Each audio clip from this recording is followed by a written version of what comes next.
এই ঘটনাটা ঘটেছে মুহররম মাসের 10 তারিখে। কয় তারিখে?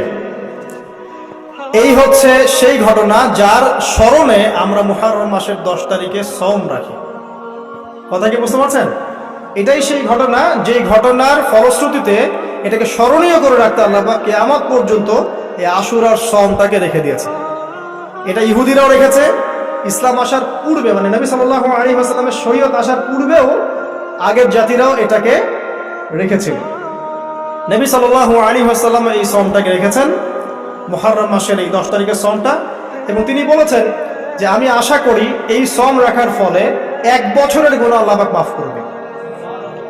এবং একজন সাহাবী এসে জিজ্ঞাসা করছিলেন যে কোন মাসের রোজা রমাজান মাসের পরে সর্বোত্তম।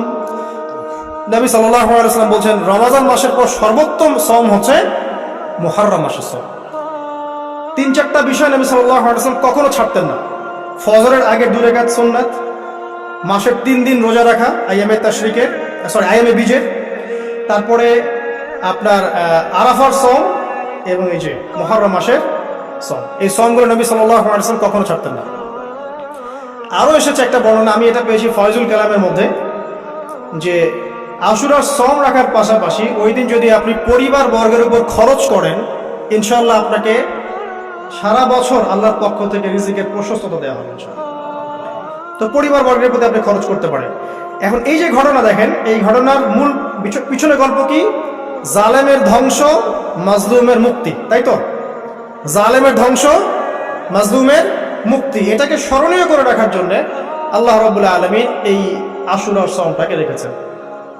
নবী সাল্লাল্লাহু আলাইহি ওয়াসাল্লাম বলেছেন যে ইহুদিরা একদিন রাখে, 10 তারিখে সওম রাখে। আমি যদি বেঁচে থাকি ইনশাআল্লাহ আগামী বছর 9 তারিখ বা তার পরে, একদিন আগে বা একদিন পরে আমি সওম রাখবো। কোনো বর্ণনা এসেছে একদিন আগে 9 তারিখে সওম রাখবো। তো আমরা দুটো রাখার চেষ্টা করবো। কয়টা? দুটো, হয় 9-10 অথবা 10-11 ইনশাআল্লাহ। আশা করো যে 1 বছরের গুনাহ আল্লাহ পাক মাফ করে দেবেন ইনশাআল্লাহু তাআলা। আর বেশি বেশি মুহররম মাসে সওম রাখতে পারেন, ইস্তেগফার করতে পারেন, তাসবিহ তাহলিল করতে পারেন, এবং এই মাসে যে ঘটনাটা ঘটেছে আপনার মুসা আলাইহিস সালাম এবং ফেরাউনের, এই ঘটনাটাকে চর্চা করবেন, এটাকে প্রচার করবেন, প্রসার করবেন, এর মধ্যে থেকে শিক্ষাগুলোকে নিজের জীবনে বাস্তবায়ন করার চেষ্টা করবেন ইনশাআল্লাহ তাআলা। আল্লাহ পাক সবাইকে তৌফিক দান করুন। আমিন। শেষ করার আগে আমি এই কনক্লুসিভ জায়গাটাতে যাচ্ছি। দেখেন, এরপরেও কিন্তু বনু ইসরাইল শুধরে যায় নাই। তারা চোখের সামনে দেখলো যে ফেরাউন ডুবে মরল, তারা পার হয়ে গেল। ঠিক পার হয়ে যাওয়ার পরেই অল্প কয়েকদিনের ব্যবধানেই তারা বাছুর পূজা শুরু করেছিল। কি পূজা? সামেরি নামক একজন ব্যক্তি সোনা দিয়ে একটা মানে গরুর মূর্তি করেছিল, এই মূর্তি পূজা তারা শুরু করেছে এই মুক্তির মাত্র কয়েকদিন পরে। এটা সেই বনু ইসরাইল।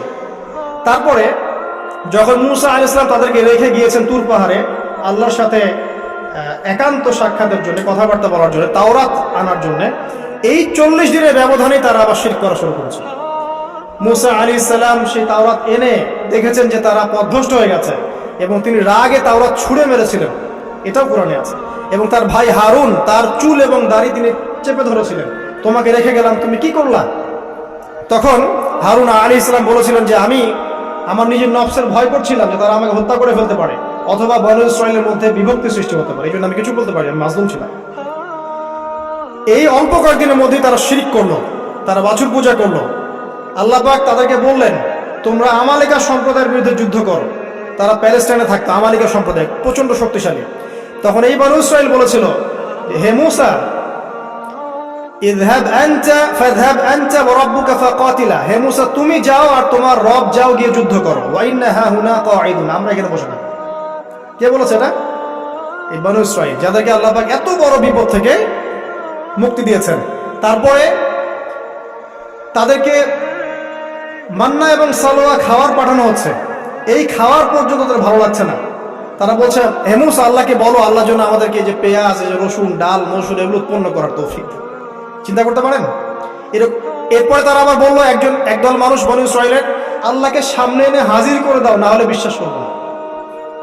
তারপর এরকম 70 জন মানুষকে বাছাই করে মুসা আলাইহিস সালাম নিয়ে গেলেন তুর পাহাড়ে।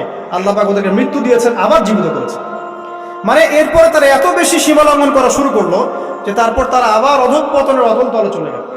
কথা বুঝতে পারছেন? 40 বছর পর্যন্ত তিহ নামক জায়গায় খালি ঘুরতেই ছিল। সকালবেলা যাত্রা শুরু করে, সন্ধ্যায় থেকে আবার সে জায়গায় ফিরে আসে। এভাবে 40 বছর। কতদিন?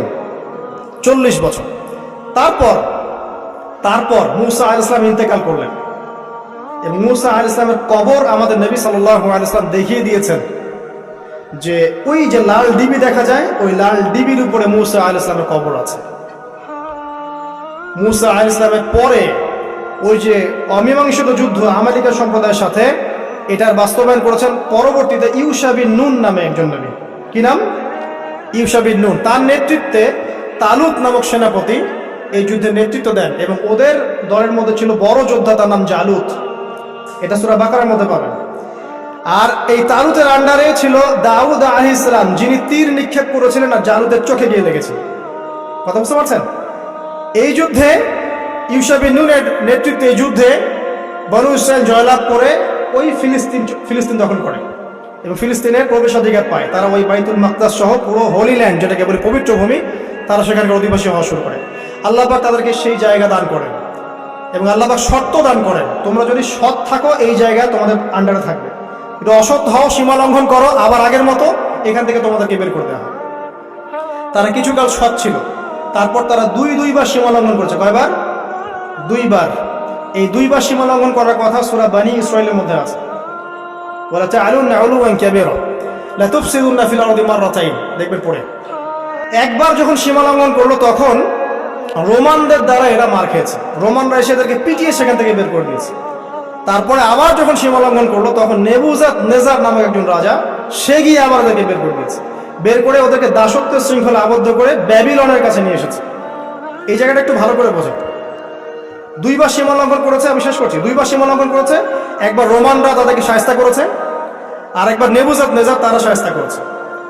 আচ্ছা, দ্বিতীয়বার শায়েস্তা করার পর তাদেরকে দাস বানিয়ে ইরাকে নিয়ে আসা হয়। কোথায়? ইরাকে, ব্যাবিলন এই সভ্যতায়।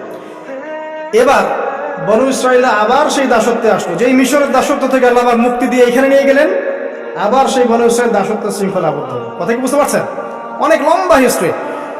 এবার এই দাসত্বের জীবন যখন চলছে, তখন তারা আপোষে কথাবার্তা বলতো, চর্চা করতো। কি চর্চা?